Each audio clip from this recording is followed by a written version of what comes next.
আন্তর্জাতিক আইন অনুযায়ী ১৫০ গজের বাইরে আপনারা যা ইচ্ছা তাই করেন, কিন্তু ১৫০ গজের ভেতরে ১ ইঞ্চি জমিও ছাড় দেওয়া হবে না। ভূরাজনীতির উত্তপ্ত দাবার বোর্ডে বাংলাদেশ যে আর কারো খেলার পুতুল বা কোনো শক্তির আজ্ঞাবহ অনুগত রাষ্ট্র নয়, তার সবচেয়ে জলজন্ত এবং জ্বলন্ত প্রমাণ এখন মিলছে দেশের প্রতিটি সীমান্তে।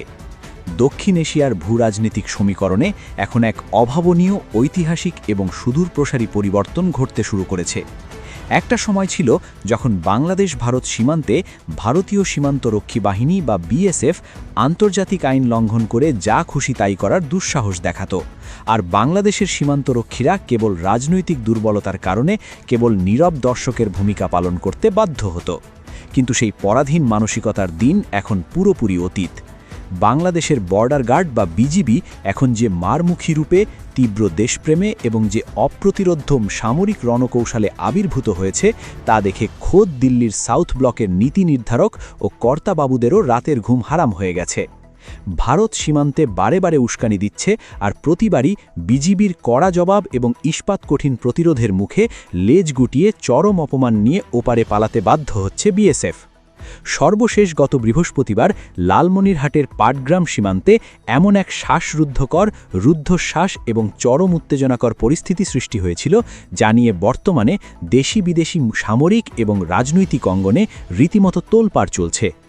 ঘটনাটি গত বৃহস্পতিবার সকালের। লালমনিরহাট উপজেলার কুশলিবাড়ি কলসির মুখ সীমান্ত এলাকা। আন্তর্জাতিক নিয়ম, দ্বিপাক্ষিক চুক্তি এবং বর্ডার প্রোটোকল অনুযায়ী দুই দেশের সীমান্তের জিরো লাইন থেকে ১৫০ গজের ভেতরে কোনো দেশই কোনো ধরনের স্থায়ী বা অস্থায়ী স্থাপনা, কাঁটাতারের বেড়া কিংবা কোনো কাঠামো তৈরি করতে পারবে না। কিন্তু সব নিয়ম, প্রোটোকল এবং আন্তর্জাতিক আইনকে পেশি শক্তির জোরে বৃদ্ধাঙ্গুলি দেখিয়ে বিএসএফের একটি সশস্ত্র দল আচমকা জিরো লাইনের একদম উপরে নিয়ম বহির্ভূতভাবে বাঁশের খুঁটি স্থাপন করার দুঃসাহস দেখায়। তাদের ধারণা ছিল অতীতের চেনা সমীকরণের মতো এবারও হয়তো বাংলাদেশ মুখ বুজে তাদের এই দাদাগিরি মেনে নেবে। কিন্তু তারা ঘুণাক্ষরেও ভাবতে পারেনি তাদের সামনে আজ এক নতুন, স্বাধীন, সার্বভৌম এবং বুক চিতিয়ে লড়াই করা আত্মমর্যাদাশীল বাংলাদেশ দাঁড়িয়ে আছে। স্থানীয় দেশপ্রেমিক জনতা এবং বিজিবির নিজস্ব চৌকস টহল দলের মাধ্যমে খবর পাওয়া মাত্রই মুহূর্তের মধ্যে সেখানে ছুটে যায় রংপুর ব্যাটালিয়ন ৫১ বিজিবির এক বীর জওয়ানদের দল।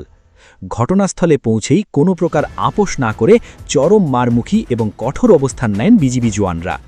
রীতিমতো এক মনস্তাত্ত্বিক স্নায়ুযুদ্ধ এবং কোল্ড ওয়ার শুরু হয়ে যায় জিরো লাইনে।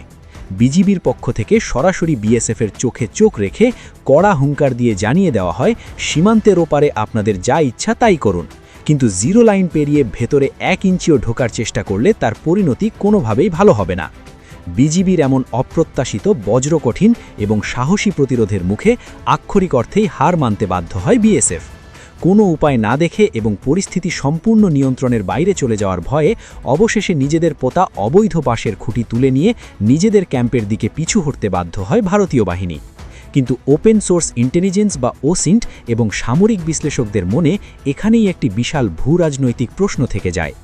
৪,০০০ কিলোমিটারেরও বেশি দীর্ঘ অভিন্ন সীমান্ত থাকতে বিএসএফ হঠাৎ করে লালমনিরহাটের এই নির্দিষ্ট প্রত্যন্ত এলাকাটিতেই খুঁটি গড়ার এবং কৃত্রিম উত্তেজনা ছড়ানোর চেষ্টা করল। ভূরাজনীতিক বিশ্লেষকরা এর পেছনে এক ভয়ঙ্কর এবং সুদূরপ্রসারী ভারতীয় স্ট্র্যাটেজি বা ব্লুপ্রিন্টের গন্ধ পাচ্ছেন।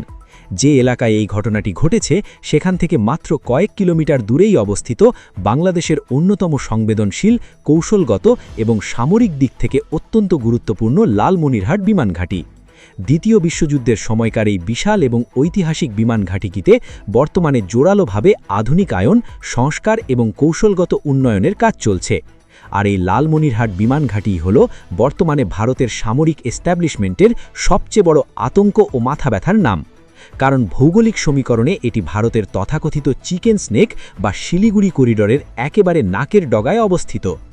ভারতের এই চিকেন স্নেক হল মাত্র ২০ থেকে ২২ কিলোমিটার চওড়া একটি অত্যন্ত সরু ভূখণ্ড, যা ভারতের মূল ভূখণ্ডের সাথে তাদের উত্তর পূর্বাঞ্চলীয় ৭টি রাজ্য বা 7 সিস্টার্সকে যুক্ত করেছে। এই করিডরটি ভারতের জাতীয় নিরাপত্তার সবচেয়ে বড় লাইফলাইন বা জীবনরেখা। প্রতিরক্ষা বিশ্লেষকদের মতে এই লালমনিরহাট বিমান ঘাঁটি পুরোপুরি আধুনিকায়ন হলে এবং সেখানে অত্যাধুনিক radar system, air defence missile এবং ড্রোন বেস বসানো হলে ভারতের সেই দুর্বলতম পয়েন্ট চিকেন স্নেকের উপর সরাসরি কৌশলগত নজরদারি বা স্ট্র্যাটেজিক প্রেসার তৈরি করার সক্ষমতা অর্জন করবে বাংলাদেশ। যুদ্ধের সময় এই করিডরটি যদি কোনোভাবে অবরুদ্ধ বা বিঘ্নিত হয়ে যায় তাহলে পুরো উত্তর ভারত মুহূর্তের মধ্যে মূল ভূখণ্ড থেকে বিচ্ছিন্ন হয়ে পড়বে। আর ঠিক এই কৌশলগত ভয় থেকেই ভারত যে কোনো মূল্যে চায় এই সীমান্তে একটি কৃত্রিম অস্থিরতা এবং উত্তপ্ত পরিবেশ তৈরি করতে, যাতে বাংলাদেশ বাধ্য হয়ে নিরাপত্তাজনিত কারণে লালমনিরহাট বিমান ঘাঁটির কাজ বন্ধ বা ধীর রতির করে দেয়। কিন্তু বিজিবির কড়া পাহারা এবং অনমনীয় অবস্থানের কারণে ভারতের সেই সাজানো ছক বারবার তাসের ঘরের মতো ভেঙে পড়ছে।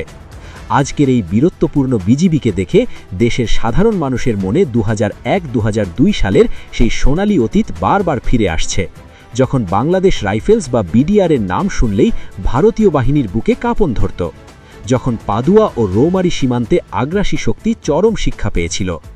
রাষ্ট্র পরিচালনার দায়িত্বে পরিবর্তনের পর থেকেই বিজিবি যেন তার হারানো সেই সামরিক গৌরব, তেজ এবং অনন্য শক্তি পুরোপুরি ফিরে পেয়েছে।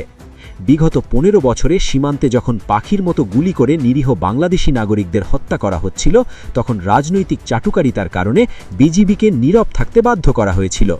চেইনের ভিতর আবদ্ধ থাকার কারণে জওয়ানরা বুক ফেটে মরলেও কোনো কড়া জবাব দিতে পারতেন না।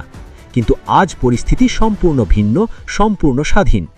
রাষ্ট্রবিজ্ঞানের ভাষায় একে বলা যায় স্ট্র্যাটেজিক অটোনমি অ্যান্ড সভেরিন অ্যাসারশন, অর্থাৎ নিজের দেশের সিদ্ধান্ত নিজে নেওয়া এবং সার্বভৌম অধিকারের জানান দেওয়া। বর্তমানে ভারতের পশ্চিমবঙ্গের রাজনীতিতে বসা কট্টরপন্থী নেতারা যখন লাখ লাখ মানুষকে জোর করে বাংলাদেশের ভেতরে পুশইন বা পুশব্যাক করার প্রকাশ্য হুমকি দিচ্ছেন, তখন এই বিজিবি সীমান্তে এক দুর্ভেদ্য প্রাচীর হয়ে দাঁড়িয়ে আছে। ভারতের এই আগ্রাসী এবং ডেমোগ্রাফিক ওয়ারফেয়ার অর্থাৎ জনসংখ্যাগত আগ্রাসন যুদ্ধক্ষেত্রের সামনে বিজিবি যদি আজ বিন্দুমাত্র নমনীয়তা বা দুর্বলতা দেখাতো, তাহলে এতদিনে হয়তো লাখ লাখ বিনদেশিকে জোর করে বাংলাদেশের ভেতরে ঠেলে দিত ওপার। এটি বাংলাদেশের ভঙ্গুর অর্থনীতি এবং সামগ্রিক জাতীয় নিরাপত্তার জন্য এক চরম বিপর্যয় বা ন্যাশনাল ক্যালামিটি ডেকে আনত। কিন্তু একমাত্র বাংলাদেশ বর্ডার গার্ডের অদম্য সাহস, রাত জাগা কড়া পাহারা এবং জিরো টলারেন্স নীতির কারণেই ভারতের সেই পুশ ইনের নীল নকশা আজ পুরোপুরি মুখথুবড়ে পড়েছে। বিএসএফ এখন খুব ভালো করেই বুঝতে পেরেছে এপারে আর নতজানু কোনো শক্তি নেই, বরং সীমানা পাহারায় জাগ্রত আছে আত্মমর্যাদায় বলিয়ান এক অপরাজেয় এবং দেশপ্রেমিক বাহিনী। সীমান্তের এই চলমান মনস্তাত্ত্বিক যুদ্ধ কেবলই একটি সাধারণ কাঁটাতারের বিরোধ নয়, বরং এটি বাংলাদেশের আঞ্চলিক শক্তি হিসেবে মাথা তুলে দাঁড়ানোর এবং ভূরাজনীতির দাবার বোর্ডে এক বড় মাস্টার স্ট্রোক। আগ্রাসনের বিরুদ্ধে বিজিবির এই কঠোর অবস্থান যেমন দেশের স্বাধীনতা অক্ষুণ্ণ রাখছে, ঠিক তেমনি ওপার থেকে আসা যে কোনো নোংরা পলিটিক্যাল এজেন্ডার কফিনে শেষ পেরেক ঠুকে দিচ্ছে। ক্ষমতার দাবার চালে যারা বাংলাদেশকে খেলার পুতুল বানাতে চেয়েছিল, বিজিবির এই নতুন রূপ তাদের সেই চালকে এক মারাত্মক বুমের্যাং হিসেবে তাদের দিকেই ফেরত পাঠিয়ে দিচ্ছে। সার্বভৌমত্ব রক্ষায় বিজিবির এই বীরত্বপূর্ণ অবস্থান আজ প্রতিটি দেশপ্রেমিক নাগরিকের বুকে নতুন আশার আলো জোড়াচ্ছে।